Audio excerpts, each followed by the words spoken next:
See that well. My name is Shannon Poe, and I'm president of American Mining Rights Association, and we're here representing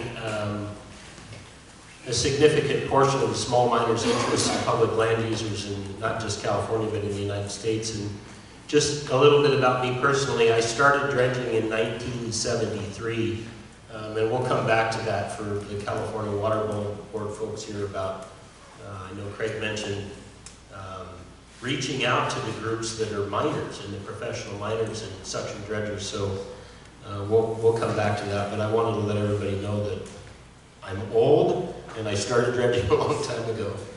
I would like to remind all of the miners in the room here that the California Water Board, they're not the enemy here today. And I noticed I've counted 8 LEOs from the Department of Fish and Game who, that are spread out around the building here, they're not the enemy as well. What happened here is SB 637 requires the California Water Board to come up with a permitting scheme. And what we're asking is to be partnered with them, or at least to be included in this process. We're the experts, and we know that you guys aren't, so we'll come back to that as well. But you guys have been tasked with creating and implementing this permitting scheme because of this bill that was passed strictly on partisan lines and not based on facts or science. We strongly believe that no permit is needed, and I'd like to kind of clarify why. But before I get to that, I want to bring up an important point about this bill, and that is, I testified in the Senate hearings in Sacramento, and we counted the people. There was 187 people in opposition to this bill, small miners that came from all across the West. Many of you in this room came to that. And there were 8 people in favor of the bill, yet it passed. So it kind of begs the question about a representative republic and whether or not the people that truly these type of bills were impacted were represented, and we really don't believe that they were. Or was it just political ideology and the will of the people and the science and the facts were all ignored? So Craig Lindsay pointed out very eloquently, and I think factually, that the science was not just flawed on this particular bill, but intentionally misleading to promote an outcome. So I don't want to be argumentative here, and please don't misconstrue this, folks, but I have a question to just the water board folks. How many of you guys have operated a dredge in here? Any of you? No? How about the DFG LEOs? Have you guys ever operated a dredge? None of you guys? And again, I'm not trying to be confrontational, I'm just curious. Have you guys seen a dredge in operation? Okay, Russ has. 2, 3, good, all right. I have 6 of them, by the way, if you ever want to see one around. Oh, not in California, we'll go to Arizona. But this is a picture, it's actually of one of my dredges, and it's a modern 4-inch suction dredge. Do you guys know where the pollution comes from that's discharged from a dredge? Bottom of the river. Well, I'm not. Or where the pollution is created from. And I'm going to answer it for you, is that you can't, because the simple fact is that a suction dredge doesn't add pollution, it's a net removal. You've already seen slides. As a matter of fact, I know Russ from the water board has already put up there that dredges remove 98 or 99% of the mercury, and that's just a simple fact. And not only do they remove the mercury, but they remove other heavy elements. This is one afternoon of dredging, and this is 13 pounds of fishing weights, lures, and hooks that was removed with a 6-inch dredge. This, and I know this picture may be kind of hard to see, but it's a pretty big area. It's about a 15-foot wide area that's covered in cans and sunglasses and thongs and shoe-type thongs, and I know we got a bunch of miners in here, but fishing floats and oars and all those kind of things. That's in one summer of dredging on the Klamath River. You know, and the one thing that I think suction dredgers have been demonized to no end, and they, you know, make us out to be bad guys, and you know, we're going to have some kind of a Bundy uprising here. And that's just not the case. We're very good stewards of our lands. We care about them probably more than just about anybody else. And that's important that everybody knows that. But I think that the best analogy, and you can see here that this is a soup with a ladle, and I bring this up because our very own Supreme Court of the United States, in the LA County versus Natural Resources Defense Council case, Ruth Bader Ginsburg, she brought this up, and this was a case that they ruled that it doesn't add anything to the water. And what she theorized is, or what she stated, is if you dip a ladle into a pot of soup and you lift that ladle up and then you pour it back into the pot, is there an addition? And she stated no, there's absolutely no addition, there's only removal. Because if you take into consideration, we just showed you lead, we just showed you mercury, and all these other things that when somebody is underwater dredging, I found old pocket knives and all kinds of stuff. We removed that. We cleaned the environment. So there is no addition. There's no point source discharge or anything of that nature. There's only a removal. So let's start with water quality issues. No, this is not my house and that's not my carpet. But I want to show this because this is a really dirty carpet, and the way that a suction dredge operates is very similar to a vacuum cleaner. I have 2 dogs, big dogs, and they're always getting into dirt and leaves, and you know, I'm tracking it in. And what do you do when your carpet gets dirty? You vacuum that. You remove the pollutants from your carpet. Under this ideology that we're seeing right now, guys, is they want that to remain on the carpet, and eventually it's going to look like this. Why would you not want to remove 98 or 99% of the mercury? It's just truly astounding.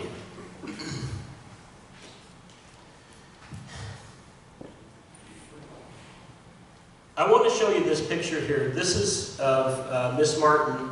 She's the president of Sierra Fund. And they have the only actual legal dredging operation in the state of California is at Lake Combi up out of Sacramento. And she received a pretty significant grant here, millions of dollars, to operate a cutter dredge, which is only 84% effective in mercury recovery as opposed to an actual suction dredge or a modern day, we call those flare jets, by the way, Russ, to one of our dredges. So you've got 99-98% recovery rate on ours, which doesn't have a giant cutter hedge which tears up the ground. This is 2 grams that she has recovered to date with about $6 million spent. You can do the math, I think, on how much that costs per gram. So in the early 2000s, the EPA, and Craig had alluded to this, had this mercury collection program in California that resulted in 245 pounds of mercury being turned in. So let's just do the math here. If you have 245 pounds of mercury, how many grams per ounce, ounces per pound, and you can kind of do you can come up with exactly how much that is. Now, when I did this slide, this is just a picture of a single flame on a candle. What that represents is 2 grams of mercury that's been collected by the Sierra Fund. So we're going to do the analogy here and compare that to what the miners turned in that year. Now granted, this little flame here cost $6 million. This is 55,000 lights. That represents 55,000 vials with 2 grams of mercury in it that the miners turned in when they dredged. That's mercury that didn't end up in your streams. It didn't end up in your lake water or your drinking water and those kind of things. But it kind of begs the question of, if the government creates something that's really successful, they seem to be really, really adept at killing that program. Carrie Monahan of the Sierra Fund, she even stated that it stopped because the program was so successful. So why would you not want to have a program where the miners are out there, who are the stewards, who are the professionals going underwater, collecting the mercury and turning it in? It's truly astounding. We recommend that you bring back this program, revitalize the rural communities with miners, boost the California economy, and let the small miners clean out our rivers and streams without the burdensome regulations and the permitting schemes. You know, one of the things that people don't realize and that I want everybody to understand is that the rural communities are feeling the economic impact of this moratorium since 2009. You know, there's people that relied on the dredgers, which I believe it was a 2006 study, I'm not sure, I could be off by a year, that was published in the ICMJ, where the miners spent over $60 million a year when they were going out and dredging. That money has been lost since 2009. It hurts the rural communities. I know the area that I live up out of Yosemite, there's businesses that have been closed from this. You know, restaurants, cafes, hardware stores, gas stations. The BLM has lost their, I mean not BLM, the Department of Fish and Game has lost revenue and permitting fees. So let's talk about turbidity here. Small mining dredges only create a very small amount of turbidity. This is a picture, you can see March of 2013. This is on one of my personal claims, and there's a rock that you can see in the distance here. Now the next picture that I show you is going to be taken from very close to that same spot. Unfortunately, the water was a lot higher. And I want you to notice the difference in turbidity. Now you can see that there's a dredge hose here. It wasn't being dredged in 2013, trust me. It just appears that way. This is January of 2017. That's 2 weeks ago. And you can see that that rock that's 10 feet tall is under chocolate milk. Guys, it's not the dredges that cause turbidity. I think that the people here kind of see through all of this, and they understand that this seems to be more on the lines of political ideology, and it's not based on facts or science. I think I lost the other sheets that I had. Oh, here they are. So let's talk about fish habitat. The same argument is trotted out each and every time about fish habitat. We need to enact more regulations, or we need to have a moratorium or a prohibition because it may, might, possibly, could be, or in this case, potentially harm fish or fish habitat. And that's what caused the moratorium in 2009, even though studies, and there's been dozens of them, conclusively prove that it doesn't hurt fish, it doesn't harm fish habitat, it's not deleterious, and it is de minimis. So let me give you a couple of examples here. I just pulled this off the internet 2 days ago, and one of the people put it up on their Facebook page. This is a story, and this comes from idaho.gov. You guys can see IDFG. This is a dredging effort that they're doing at a place called Wilson Springs over in Idaho. They're going to dredge to create and improve fish habitat. So what's different in Idaho as opposed to over here, or any of the other states? Let me take this a step further. This is a picture of my dredge. That's actually me and the guy in the black suit there that looks like I could lose about 20 pounds. This is a dredge on the South Fork of the Clearwater up out of Elk City, Idaho.